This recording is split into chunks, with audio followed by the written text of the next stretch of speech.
बहीण भावाचं नातं ना आंबट गोड असतं. म्हणजे ना कधी भांडणं तर कधी एवढे लाड बघायचं कामच नाही. तर आजकाल आमच्या घरामध्ये असंच सुरू आहे. 5-5 मिनिटाला भांडणं तर 5-5 मिनिटाला असे लाड एकमेकांचे ते करत राहतात. तर सकाळी-सकाळी दोघांना एक अंघोळ घालून असं बसवलं होतं. तर बघा किती छान खेळत होते दोघंजणं. हे दोघंजणं असं खेळायले ना मला तर खूप छान वाटतं. पण हे माझा आनंद काही थोड्या क्षणाचा असतो. कारण की दोघंजणं काही शांत बसत नाहीत.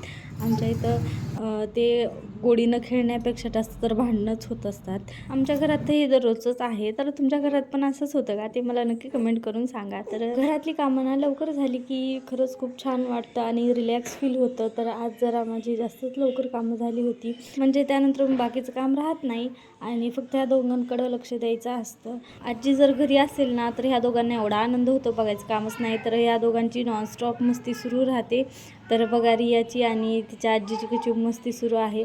दोघंजण एवढं परेशान करत होते, त्यामुळंच आई म्हणत होत्या की "अगं रिया शांत बस, तुझ्या पाया पडू का?" तिला काही समजत नाही, पण त्या दोघींचं असं काहीतरी चालू राहतं. तर आईंच्या अशा बोलल्यामुळं तिला एवढा आनंद होतो, बघायचं कामच नाही. ती एवढी हसायली होती आणि त्याबरोबर दादू आणि मी वर होतात, तर आम्ही दोघंही हसायला होतात त्या दोघीकडं बघून.